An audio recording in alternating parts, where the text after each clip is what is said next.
My name is Jake Thompson. I'm 28 years old, and I've lived in the city most of my life. Camping wasn't something I did often, but my friends Ethan, Sarah, and Alyssa had been planning this weekend trip for months. It seemed like a good way to get away from the chaos of daily life and just enjoy the wilderness. We found a remote spot deep in the woods, no cell service, no distractions. Just the four of us, nature, and the fire crackling beneath the stars. The first night was perfect. We were sitting around the campfire, telling stories, laughing, roasting marshmallows. Ethan had offered to collect more firewood since the pile was running low. He grabbed his flashlight and walked off into the woods, saying he'd be back in a few minutes. But he never came back. At first, we didn't think much of it. Ethan loved playing pranks, and we figured he was just messing with us, trying to scare us. But as the minutes turned into hours, the moon around the fire started to shift. The laughter stopped, and all we could hear was the wind rustling through the trees and the distant hooting of an owl. We called out for him, shouting his name into the darkness, but there was no answer. By midnight, panic had set in. Alyssa was pacing, her face pale, while Sarah kept insisting Ethan was fine, that he'd show up any minute. But I could see it in her eyes, she was scared too. The next morning, we decided to split up and search for him. I went with Alyssa, and Sarah stayed back at camp. We searched for hours, calling his name, but there was nothing. Just trees and endless forest. Then, as we were walking back to the campsite, we saw it, Ethan's flashlight. It was lying in the dirt, the beam barely flickering. No sign of him, just the light he'd been carrying.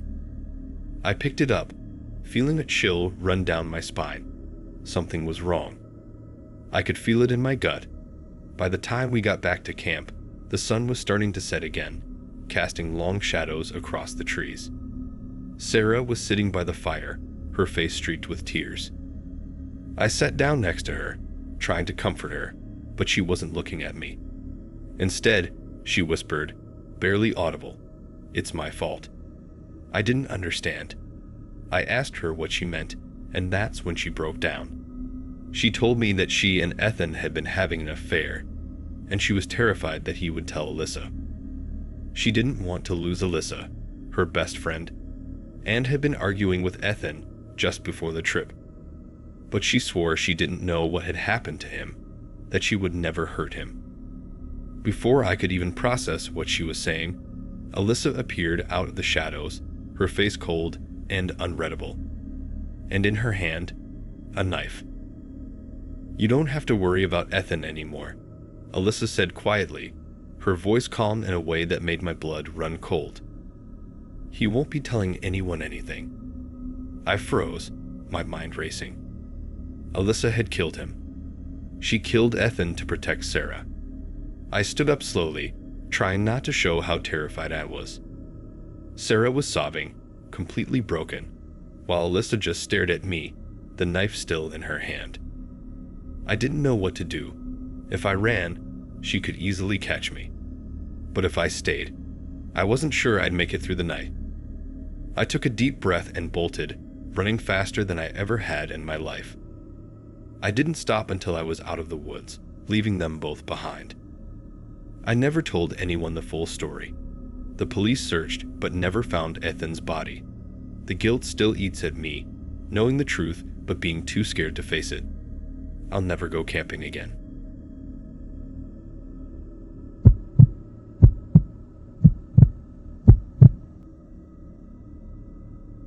My name is Mayan Johnson. I'm 29, and this is the kind of story I never thought I'd be telling. A few months ago, my friends and I planned a weekend camping trip at a popular campground. It was supposed to be an escape, a fun getaway with laughter, s'mores, and the beauty of nature. And for the first 2 nights, it was exactly that. We set up our tents near the edge of the woods, spent our days hiking, and our nights sitting by the campfire, telling stories. On the 3rd night, things changed. It was late, and my friends had gone to bed. I stayed up a little longer, enjoying the quiet crackle of the fire. That's when I noticed someone standing at the edge of the trees just beyond the firelight. At first, I thought it was a park ranger or maybe another camper, but something about the way they stood there, completely still, made my skin crawl. I called out, "Hey, do you need something?" But they didn't respond. They just stood there, not moving an inch. I started to feel uneasy, so I turned my back to the fire, trying to shake off the creepy feeling. But then I heard footsteps, slow, deliberate, coming closer. When I turned back around, the figure was gone. I tried to tell myself it was nothing, maybe just my imagination playing tricks on me. I didn't want to freak out my friends, so I didn't mention it the next morning. But then we found our tents slashed open, and our belongings scattered across the campsite. That's when the panic set in. Someone had been here, someone had been watching us. We decided to pack up and leave immediately. But when we tried to start my car, it wouldn't turn over. Dead battery. That's when I heard it, whistling. It was faint at first, but it came from the trees, the same spot where I had seen the figure the night before. The same slow, eerie tune repeated over and over. We all froze. The air was thick with fear. We didn't know what to do, so we huddled together, waiting for help to arrive. As the sun started to set, the whistling stopped, and that's when we realized one of my friends, Jess, was missing. We searched the woods, calling her name, but she was nowhere to be found. Hours later, the police arrived, and after a long, horrifying search, they found her body deep in the forest. I still can't shake the image of that figure standing at the edge of the woods, watching us, waiting. Whoever they were hunting us, and we didn't even know it. I haven't been camping since, and I doubt I ever will again.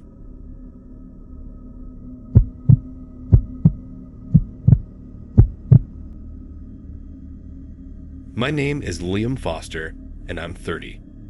Last year, my girlfriend Emma and I decided to go on a romantic camping trip, far away from the city noise. We found a secluded spot deep in the woods, miles from the nearest road. It was supposed to be a peaceful escape, just the two of us under the stars. But that night changed everything. We were sitting around the campfire, talking, when we heard rustling in the trees. At first, I thought it was just an animal. But then, out of the darkness, a man stumbled into our campsite. He looked rough, his clothes were torn, and his face was covered in dirt and scratches. He claimed he was lost, that he'd been wandering for days. His voice shook like he was scared. Emma didn't like it. She whispered to me that something felt off, but I didn't want to leave him out there. The guy looked like he needed help. I figured we could let him stay for the night, and in the morning, we'd figure out what to do. As we sat by the fire, things got weirder. He kept asking strange questions, things like, "Have you seen anyone else around here? And do you think the woods can hide things?" Every time he spoke, his eyes would dart toward the tree line, like he was expecting something, or someone, to appear.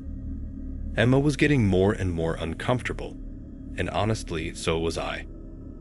Eventually, the man dozed off by the fire, and that's when I noticed his backpack lying nearby. Something about the whole situation felt wrong, so I decided to check it. When I opened it, my heart nearly stopped. Inside was a bloody knife and a wallet. The ID belonged to a man I recognized from the news, a camper who had gone missing a few weeks ago. I quickly woke Emma and told her we had to leave. We packed as quietly as we could, trying not to wake the stranger. But as we were about to slip away, he grabbed Emma's arm, yanking her back toward the fire. She screamed, and I lunged at him, trying to pull him off. We struggled in the dirt, the firelight flickering as we fought.